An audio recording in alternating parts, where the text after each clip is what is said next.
Taong 2014, sa lungsod ng Iloilo, habang abala ang lahat sa kani-kanyang buhay, ay naroon si Leslie Costales. Nakaupo sa hilera ng mga estudyanteng nag-aaral ng Korean language sa isang tutorial center malapit sa kanyang pinagtatrabahuhan. Doon ay araw-araw na pumupunta si Leslie matapos ang kanyang shift bilang service crew sa isang sikat na fast food chain sa Plaza Libertad. May dala siyang ballpen, Korean textbook na pinaglumaan ng isang kaibigang nauna nang nakaalis at ang matagal na niyang pangarap na makatungtong ng South Korea. 26 na taong gulang si Leslie noon. Simple lang ang pangarap, makaalis ng bansa, makahanap ng matinong trabaho at masilayan ang kanyang mga iniidolo sa itinuturing niyang dreamland. Marahil ay impluwensya na rin ang kanyang hilig sa K-drama kung kaya't nagpursige si Leslie para sa pangarap. Alam niyang hindi siya maiintindihan ng marami, ngunit wala siyang ibang hangad kundi sundin ang magpapasaya sa kanyang puso.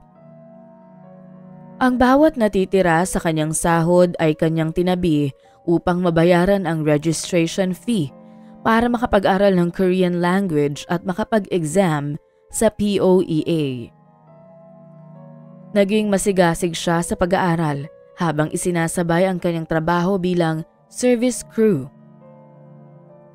Ang lahat ng paghihirap ni Leslie ay hindi naman nabaliwala dahil pagkatapos ng ilang buwang pag-aaral ng Hangul, sumubok siya sa EPS-TOPIK o EPS TOPIK exam na pinagdaraanan ng mga gustong makapagtrabaho sa Korea. Marami ang nabigo pero si Leslie sa unang subok pa lang ay agad na pumasa. Walang pagsidlan ang kasiyahan ni Leslie at sa mga sumunod na buwan ay dumiretso siya sa POEA para asikasuhin ang kanyang deployment. Taong 2015, dumating ang kanyang visa at job order. Siya ay na-deploy sa Gyeonggi-do Province sa South Korea bilang factory worker sa isang kumpanya ng plastic injection molds. Sa puntong yon ay ramdam ni Leslie na tila abot kamay na niya ang lahat ng kanyang pinangarap. Gayunpaman, sa unang mga buwan pa lang sa Korea ay naramdaman na ni Leslie ang hirap.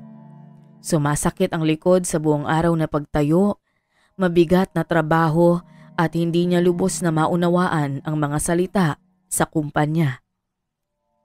Pero hindi siya nagreklamo. Pinag-aralan niya ang mga utos, inulit sa sarili ang mga salitang naririnig at bawat araw, isa-isa niyang natututunan ang galaw ng bagong mundo at ang kulturang ibang-iba sa kanyang nakagisnan. Ang bawat galaw ay mabilis, ang bawat minuto ay mahalaga, at ang lahat ay abala. Nagpatuloy ang buhay ni Leslie at ang araw ay tila naging mabilis. Isang linggo ng umaga ay inimbitahan siya ng kasamahan niyang si Christina na sumama sa isang Pinoy community event sa isang multipurpose hall. Doon niya nakita si Park Jin-woo, technician na nakatalaga sa sound system na gamit sa event. Hindi siya artista, hindi siya ang bida sa mga napapanood niyang pelikula, pero nakuha niya ang atensyon ni Leslie. Nagkaroon ng kaunting pag-uusap. Madaling nakapag-adjust sa isa't isa dahil kahit paano ay nakakaunawa ng Ingles si Jin-woo. Nagkapalitan ng contact information hanggang ang mga sumunod na buwan ay naging daan ng mas malalim na samahan at pagkakaibigan. Pumasok ang taong 2017 na may dalang panibagong yugto sa buhay ni Leslie. Sa ikatlong taon niya sa Korea, mas naging biyasa na siya sa wikang Korean, mas gamay ang trabaho at mas malinaw ang direksyon ng relasyon nila ni Jin-woo. Hindi man madalas makita ngunit ang mga pagkakataong magkausap at magkasama sila ay tila naging sapat na upang maging malalim ang kanilang pagtitinginan hanggang sa nagdesisyon silang tumawid sa isang panibagong kabanata. Sa isang payak na seremonya sa Suwon City Hall, isinapapel nila ang kanilang ugnayan. Sila ay ikinasal, saksi ang ilang mga taong malapit at mga kakilala. Kasunod nito ay binago ang kanyang visa status mula sa worker visa patungo sa F-6 spousal visa. Sa opisyal na tala, siya na ngayon ang legal na asawa ni Park Jin-woo. Pagkalipas lamang ng isang taon, dumating ang kanilang anak na si Min-jae noong 2018, isang batang lalaking may makinis na kutis at bilugang pisngi. Sa unang tingin pa lamang ay litaw na ang pinaghalong dugong Pilipino at Koreano. Sa mga unang taon, tila ba perpekto ang lahat. Si Jin-woo ay masigla, aktibo sa mga gawaing bahay at kahit hindi romantiko, maayos naman ang pakikitungo. Tinulungan niya si Leslie na makahanap ng part-time sa isang kainan malapit sa kanilang tinutuluyan. Ngunit habang nagtatagal, napansin ni Leslie ang malamig na pagtanggap ng pamilya ni Jin-woo. Sa bawat pagbisita sa bahay ng mga biyenan, ramdam niya ang pagkailang. Kapag siya'y naroon, tila may pinipiling mga usapan.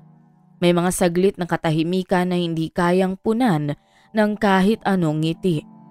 Naroon palagi ang hindi maipaliwanag na distansya. 2 taon ang lumipas kasabay ng pagkatuto ni Min-jae na lumakad ay siyang pagbagal naman ng usad ng samahan nila bilang mag-asawa. Si Jin-woo ay madalas nang umuuwi ng 10 oras ng gabi. Kapag tinatanong, palaging may dahilan na halatang gawa-gawa lamang. May overtime sa trabaho o may eat out kasama ang mga kaibigan. Ngunit higit sa mga paliwanag, ang kilos nito ang mas nagsasabi ng totoo. Hindi na ito tumatabi sa kama, ni hindi na niya ito madalas nakakausap. Kahit nasa iisang bubong lamang silang nakatira. Iniisip ni Leslie na baka dala lang ito ng kultura ng mga Koreano katulad ng naririnig niya mula sa kwento ng mga kakilala. Ngunit dumating ang araw na hindi na niya kayang magkibit balikat.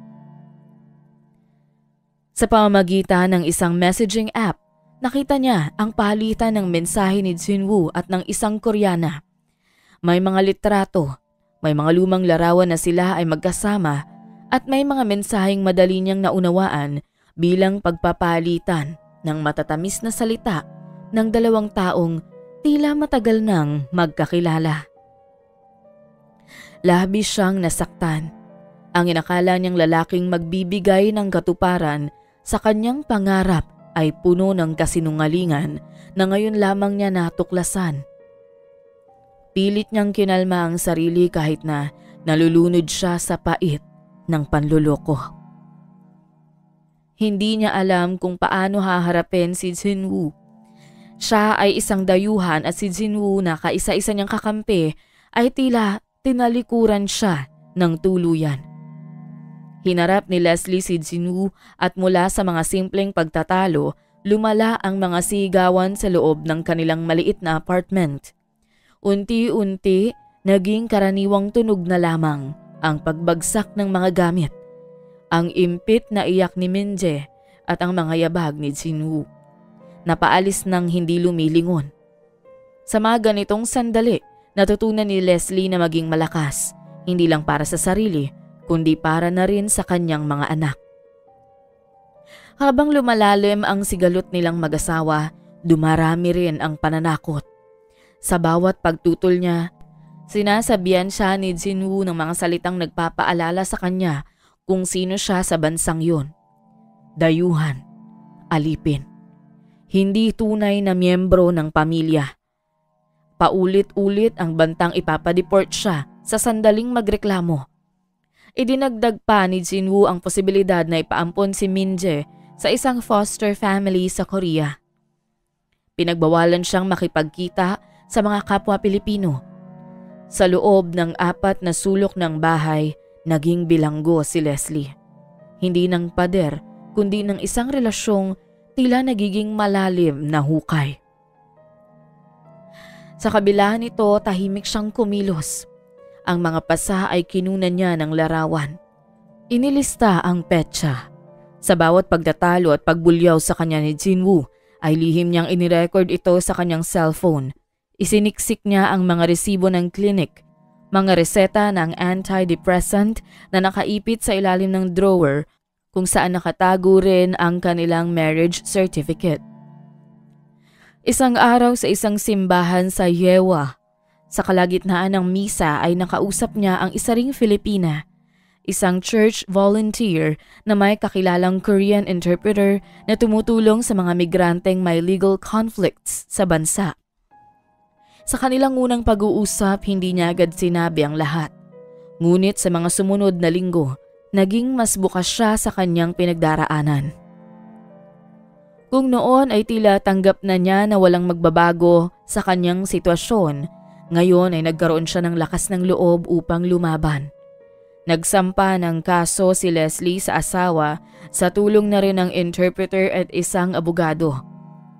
Sa loob ng family court ng Suwon, bitbit ng interpreter ang mga dokumentong sinalin sa Korean, voice recordings ng boses ni Jinwoo habang nagbabanta, mga litrato ng mga pasa sa braso at balikat ni Leslie, mga medical receipts mula sa local clinic, at screenshots ng palitan ng mensahe sa pagitan ni Jinwoo at ng kanyang dating kasintahan. Lahat ito ay ipinasok sa isang envelope na may markang evidence of domestic violence and psychological harm. Tumindig si Leslie habang inihaharap ng kanyang abogado ang petisyon para sa divorce at child custody. Ipinresenta ng legal team ang kahilingan, ang pagkilala sa karapatang manatili sa Korea bilang ina ng isang batang Korean citizen. Ang pantay na hati sa mga ari-ariang naipundar sa panahon ng kasal at ang pagbibigay ng sustento sa bata alinsunod sa nakasaad sa batas. Sa mga sumunod na pagdinig, humarap si Jinwoo. Hindi niya maitanggi ang lahat ng paratang dahil sa mga ebidensyang nakalatag sa kanyang harapan. Sinubukang ipagtanggol ng kanyang abogado si Jinwoo, ngunit ang mga ebidensya ay sapat na upang patunayan ang kanyang nagawang paglabag sa kanilang kasal. Halos 4 na buwan din ang lumipas sa pagitan ng mga hearing at paghahain ng mga papeles, hanggang dumating ang pinal na resolusyon. Tinanggap ng korte ang petisyon ni Leslie. Idineklara na si Leslie Costales at Park Jinwoo ay tuluyan na ngang diborsyado. Nagkaroon ng mutual agreement ang magkabilang panig kung kaya't naging mabilis ang resolusyon. Inilaan kay Leslie ang full custody ni Min-jae. Inatasan si Jinwoo na magbayad ng buwanang child support at hatiin ang mga ari-arian, kabilang ang maliit na apartment na kanilang tinitirhan. Sa kabila ng labis na sakit na nararamdaman, ay hindi na itinuloy ni Leslie ang criminal charges laban kay Jinwoo.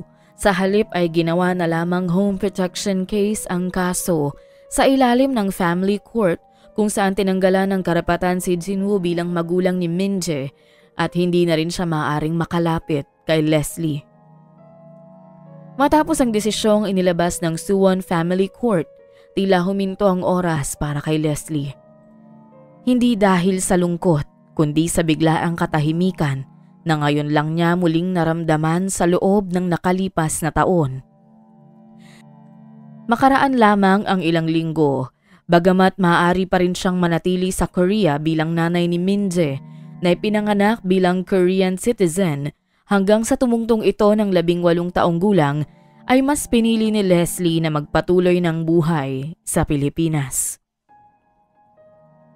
Taong 2021, ang sahig na dati puno ng laruan ni Min-jae, ngayon ay puno ng mga maleta at balikbayan boxes. Hindi ito ang klase ng pag-uwi na pinangarap ni Leslie. Wala ang happy family send-off, wala ring yakap mula sa asawa katulad ng napapanood niya sa mga K-drama. Sa halip, naghihintay sa kanya ang isang panibagong yugto ng buhay bilang isang single mother. Bit-bit ang papel mula sa korte, malinaw na nakasaad doon ang desisyon pabor sa kanya. Divorced with full child custody at sapat na buwan ng suporta para kay Minje. Sa NAIA, isang hapon ng Hunyo 2021, bumaba sa eroplano si Leslie habang buhat ang kanyang anak. Nakasuot ng asul na backpack si Minje. Suot ang face mask at hawak ang maliit na stuffed toy na galing Korea. Tahimik ito. Tila napapansin na ang pagbabago sa paligid. Mainit ang hangin. Mas maraming tao at iba ang wika ng mga dumaraan. Umuwi ang mag-ina sa Iloilo at doon bumili si Leslie ng maliit na lote mula sa natanggap na bahagi ng ari-arian at unti-unting pinatayuan ito ng bahay. Hindi man magara, pero maayos at payapa. Sa mga sumunod na buwan, nagsimula siyang muling maghanap buhay. Nagtayo ng isang maliit na tindahan. Sa tuwing lumalabas ng bahay si Leslie, lagi niyang kasama si Minje na madalas mapansin dahil sa lahi nitong Koreano. Mabilis na lumipas ang panahon. Mula sa batang halos hindi makapagsalita ng hiligay noon, si Minje ngayon ay nakapag-adjust na rin sa buhay sa Pilipinas at nakakahalubilo na ang ilang mga bata sa kanilang lugar na wiling-wili sa kanya. Nag-aaral si Minje sa isang public school. Minsan, kapag hatid sundo siya ni Leslie, may mga magulang na nagtatanong kung nasaan ang kanyang ama. Ngumingiti na lang si Leslie at sinasagot ng simple, "Nasa malayo." Yon ang lagi niyang sagot. Hindi siya nagsisinungaling sapagkat ang distansya ni Minje mula sa kanyang ama ay hindi lang pisikal kundi moral at emosyonal. Wala nang mensahe mula kay Jinwoo. Tanging sustento na lang ang dumarating buwan-buwan. Gaya ng iniutos ng korte hanggang marating nito ang edad 18. Hindi na siya umaasa na muli sila magkakabalikan alang-alang kay Minje. Wala na ring hinanakit. Ang natira na lang ay ang pangarap na mapalaki ang anak na may tiwala sa sarili, may dignidad at buo ang pagkatao sa kabila ng nawasak na pamilya. Hindi man natupad ang kanyang pangarap na magkaroon ng malaki drama na buhay pag-ibig, wala ring pinagsisisihan si Leslie sa mga nangyari at naging desisyon niya sa nakaraan. Habang pinagmamasdan niya ang mukha ng kanyang anak, batid niyang hindi siya tuluyang nabigo sa buhay. Nakamtan niya ang pangarap niyang maging ina at walang anumang pelikula o palabas sa telebisyon ang makahihigit sa magandang kwentong nabuo at bubuin niya kasama ang anak na si Minje.